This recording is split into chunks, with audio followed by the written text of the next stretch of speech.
بعضیا فقط 5 دقیقه طول میکشه تا آروم شن، ولی تو هنوز در قلبت یه چیزی میلرزه، چون نمیدونی چطوری استرستو کنترل کنی.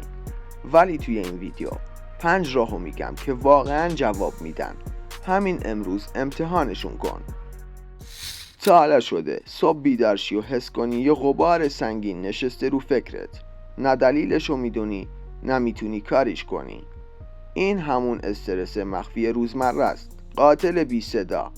ولی امروز یه زره نامرئی میسازیم با 5 کار کوچیک ولی معجزه گر.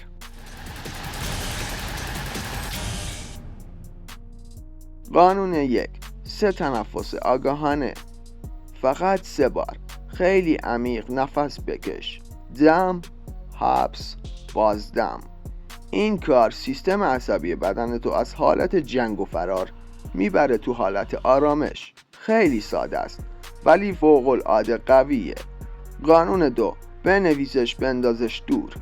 هر وقت استرس گرفتی یه کاغذ بردار و بنویس دقیقاً چی ذهنتو مشغول کرده. بعدش همون لحظه بندازش دور. مغزت یاد میگیره که دیگه لازم نیست اونو نگه داره. قانون 3: قدم زدن حتی توی خونه. وقتی ذهنت قفل میکنه بدنتو حرکت بده. فقط 2 دقیقه راه رفتن باعث میشه ذهنت آرومتر تصمیم بگیره. استرس خیلی وقتا توی بدن گیر میفته، نه توی فکرت. حالا یه سوال: آخرین باری که واقعا آگاهانه نفس کشیدی کی بود؟ تو کامنت ها بنویس. واقعا میخوام بدونم چند نفر از ما هنوز بلدیم با خودمون تنها باشیم. خب بریم سراغ قانون 4: صحبتو خاموش کن، ذهنتو روشن کن. شبکه‌های اجتماعی پر از اطلاعاتیه که مغزتو منفجر میکنه.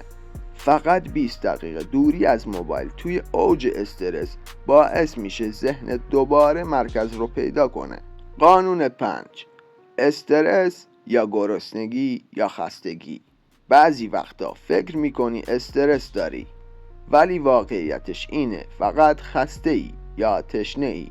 قبل از اینکه فکر کنی من نابود شدم، یه لیوان آب بخور، یکم استراحت کن، شاید همه چی حل شد. جمع‌بندی: این 5 روش رو یاد گرفتی. هیچ کدومشون جادویی نیستن، ولی با هم یه سپر ضد استرس میسازن برات. اگه فقط یکی از این روش‌ها رو همین امروز اجرا کنی فرقشو حس میکنی. تو کامنت ها بنویس کدوم یکی رو اول امتحان میکنی و اگه به نظرت این ویدیو به درد بقیه هم میخوره همین حالا براشون بفرست. فعلا بدرود.